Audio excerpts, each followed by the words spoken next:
రీసెంట్‌గా ఆంధ్రప్రదేశ్ మాజీ ముఖ్యమంత్రి వైఎస్ జగన్మోహన్ రెడ్డి వినాయకుడు పూజ చేసుకున్నారు వినాయక చవితి రోజు. దాని గురించి కూడా ఒక పెద్ద కాంట్రోవర్సీ ఈరోజు బయటకొచ్చింది. అయితే ఆయన హిందువుల ఓట్ల కోసం చేసుకున్నారని కొంతమంది, లేదు నిజంగానే చేసుకున్నారని కొంతమంది రకరకాల వ్యాఖ్యలు చేస్తున్నారు. మరి మీరేమంటారు? విషయంలోకెళ్ళే ముందు సీరియస్ క్వెషన్, ఒక సర్వే లాంటి క్వెషన్ అనుకోండి. హిందువుల ఓట్ల కోసం చేసుకున్నారు, లేదు నిజంగానే చేసుకున్నారు. అయితే ఇక్కడ వచ్చినటువంటి కొత్త కాంట్రవర్సీ ఏంటంటే, తాడేపల్లిలోని తన పార్టీకి సంబంధించినటువంటి కార్యాలయంలో వైఎస్ జగన్మోహన్ రెడ్డి వినాయకుడు పూజ చేసుకున్నారు. అసలు తప్పేం కాదు, ఏమాత్రం తప్పు పట్టను నేను దాన్ని. ఎందుకంటే సల్మాన్ ఖాన్ కూడా ఎన్నో సంవత్సరాల నుంచి వినాయకుడిని ఇంట్లో పెట్టుకుంటాడు. ఒక ముస్లిం అయి ఉండి ఇంట్లో మొత్తం కార్యక్రమాలు చేసుకుంటాడు. షారుఖ్ ఖాన్ కూడా ఇంట్లో వినాయకుడిని పెట్టినటువంటి ఇష్టం ఉంది. తన వైఫ్ కూడా గౌరీ హిందూ కావడంతో కావచ్చు. బట్ సల్మాన్ ఖాన్ ఫ్యామిలీ అంతా ముస్లిమ్స్ అయినా కూడా వాళ్ళు పెట్టుకుంటారు. అది ఒక ఆచారం. ఇండియాలో సరదాగా అది ఒక సెలబ్రేషన్గా చేసుకుంటారు. వినాయక చవితిని ఎక్కువ మంది ఎంజాయ్ చేస్తూ ఉంటారు. ఇట్లాంటి సందర్భంలో వైఎస్ జగన్మోహన్ రెడ్డి గతంలో లేనిది ఎన్నడూ ఆయన ఒక వినాయక చవితి పూజ చేసుకోవడం ఏంటి అనే తెలుగుదేశం పార్టీ యొక్క క్వశ్చన్.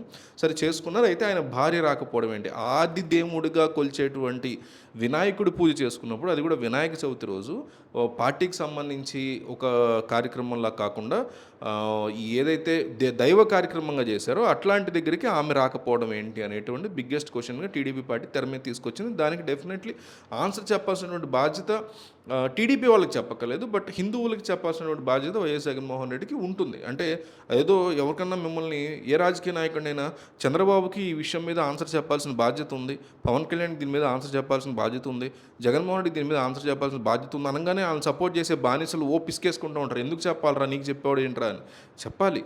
రాజకీయాల్లో ఉన్నప్పుడు చిన్న చిన్న క్వశ్చన్స్ వచ్చినప్పుడు ఎవరైనా రాజకీయం అనగా బయట జీవితంలో అయినా ఒకసారి పబ్లిక్ ప్లాట్ఫామ్లోకి వచ్చిన తర్వాత మీరైనా నేనైనా ఎవరైనా కొన్ని క్వశ్చన్స్ వచ్చినప్పుడు ఆన్సర్ చేయొచ్చు. సమాధానం చెప్పడం ఈజ్ నాట్ మనల్ని మనం తగ్గించుకోవడం.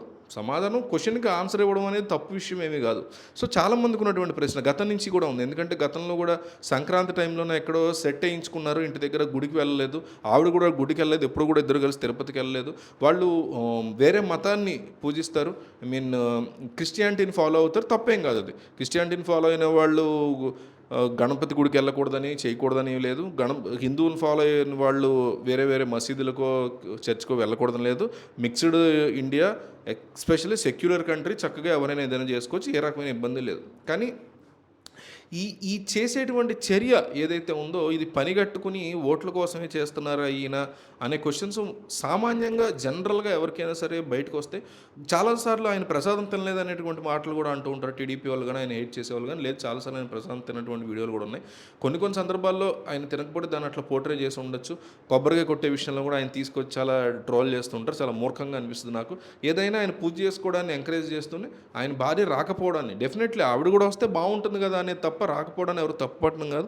ఎందుకు రాలేకపోయారు? వేరే లేడీస్ ప్రాబ్లమ్స్ ఉండొచ్చు కొంతమందికి, లేకపోతే ప్రతిసారి ఎందుకు ఉంటాయనేది కూడా చాలామంది అడిగేటువంటి క్వశ్చన్. ఆవిడని కూడా తీసుకొస్తే నిండుదనం వస్తుంది కదా అని, వైసీపీని సపోర్ట్ చేసేవాళ్ళైనా ఆవిడని కూడా తీసుకొస్తే ఒక నిండుదనం ఉంటుంది కదా అని కోరుకునే వాళ్ళు ఉంటారు. సో ఏ మతాన్ని ఫాలో అయినా హిందూయిజంని చక్కగా పూజ చేసుకోవచ్చు. హిందూయిజం ఫాలో అయ్యేళ్ళని చర్చికి వెళ్ళి జీసస్కి కూడా ఒక రోజైనా 2 రోజులు ప్రార్థన చేసుకోవచ్చు. అదే మహాపాపం కాదు. ఎవరు కూడా దాన్ని అంత భూతద్దంలో చూడాల్సినటువంటి అవసరం లేదు. సేమ్ టైము దంపతులుగా చేసుకుంటే బాగుంటుంది కదా, ఉన్నారు కాబట్టి ఆవిడ అనే కోరికను వెలుబుచ్చడంలో ఏమాత్రం తప్పలేదు. బట్ ఎందుకు రాలేదు నీ భార్య అనేటువంటి ఓ కైండ్ ఆఫ్ ఎర్రగెంట్ క్వశ్చన్స్ వేయడం అయితే తప్పు ఈ విషయంలో. బట్ మీకేమనిపించింది దీని గురించి? ఎందుకు ఇంత రచ్చ జరుగుతుంది దీని మీద అనేది కామెంట్ చేయండి.